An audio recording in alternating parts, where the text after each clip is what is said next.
The tourism minister concerned about a possible third wave. The police commissioner files a criminal complaint, and police investigate a shooting over on Grand Bahama. Good evening, everyone. I'm Leah Cooper with your JCN News for this Wednesday, March 31st. If the tourism product is to rebound in a way that it could possibly impact the country's economy, then a third wave of COVID-19 needs to be prevented. And it's all a vexing issue, according to Minister with responsibility for tourism, Dionisio D. Aguilar, who got frank with media just outside of Cabinet on Tuesday. However, he's encouraging Bahamians to safeguard themselves. With spring break being the peak season for the country's tourism product, Minister D. Aguilar says bookings for the Easter holiday are looking good and gave insight on those numbers. Absolutely vitally critical that we all take whatever measures are necessary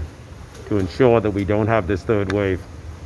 And while I understand to a certain degree a number of Bahamians are clamoring for enforcement, we also need to, as a people, ensure that we abide by the rules. There are always going to be one or two people, or as was shown in this morning's paper, more than one or two people who congregate and create possibilities for community spread. We got to double down and make sure that we don't bring about a third wave. It would be extremely troubling to the rebounding and the restarting of our tourism economy. Over the past week, the Ministry of Health has recorded an increasing number of cases on the islands of Grand Bahama and Eleuthera. The minister says all he can do is appeal to Bahamians to abide by the health protocols. Easter, of course, is an important travel holiday, and so we are seeing an uptick. But as I've said, from here to the end of the year, there's going to be a gradual increase in cases, assuming we don't have to go into any sort of further restrictive measures. So it's very important, if we want the orderly rebound of tourism, that we make sure we keep our COVID cases in place. That's number one. And number two, in certain niche markets, the high-end private yacht, private aviation, boutique, exclusive type resorts in our country, they are doing better than those that cater to the more middle income, mass market or bigger hotels. So you're seeing a difference between the two markets. Health officials are unsure how long vaccine recipients will be immune to COVID-19. This coming from Director of the National HIV and AIDS and Infectious Disease Program, Dr. Nakia Forbes. Her comments come off the heels of a second shipment of AstraZeneca arriving in the country As you yesterday. know, these vaccines rolled out, just about over a year ago. That was when they first started their clinical trials. And so we need time scientifically to answer how long people will be immune. But it's likely that it will be a year or over a year, but people may need booster doses. It may be a lot like the flu vaccine. So if you think about the flu virus, it's a respiratory virus that circulates. It can change and modify, it can mutate too, and we get doses at a regular interval. It's recommended at a regular interval. And so it's likely that the COVID vaccine is going to be like that.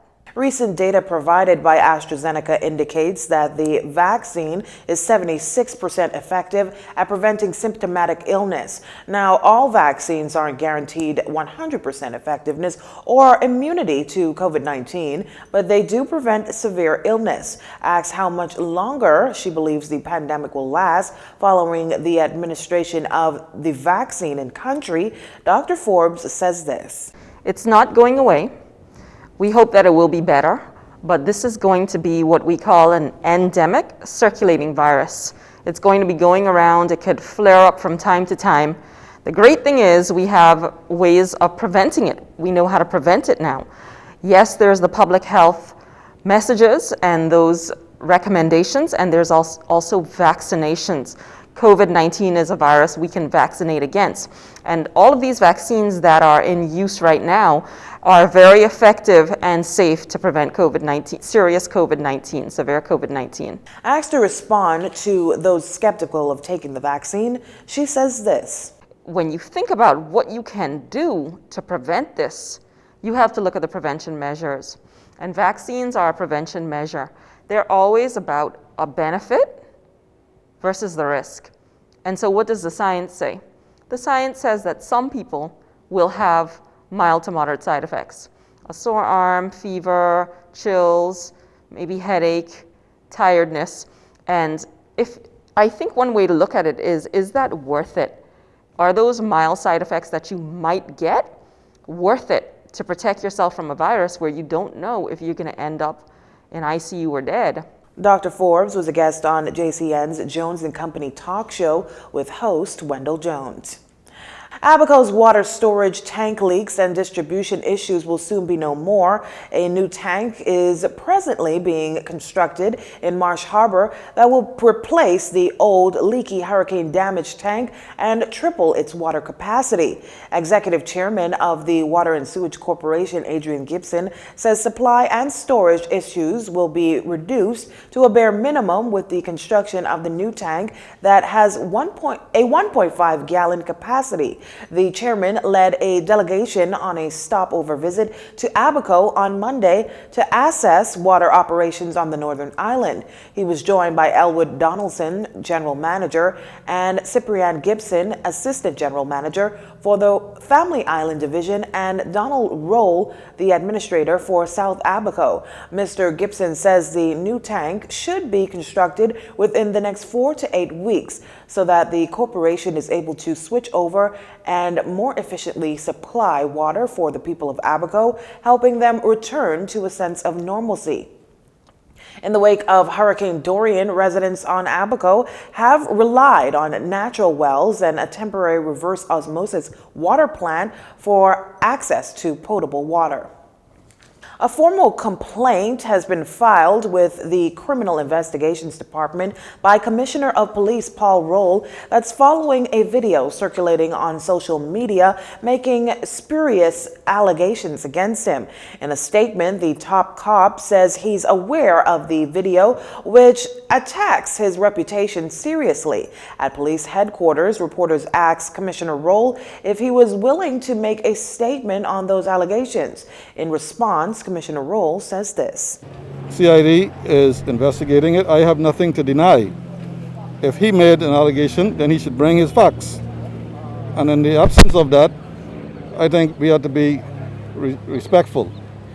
Okay, I don't want to go any further with that because I'm offended by the comments and I've made the complaint. Commissioner Roll stresses that persons have a right to free speech in this country. He says they do not have an exclusive right to make malicious and defamatory statements about anyone so as to cause hurt or unnecessary pain. He adds that he's proud of his accomplishments and gives thanks to God as he celebrates his first year. He further thanks all good and upstanding citizens and residents for their continued support, as he acknowledges that in the midst of good, evil is always present. He says it has been a difficult year policing in this country, and despite the personal attacks, he remains focused on his mandate to keep all safe. He also adds that he expects the CID will do what they have to do.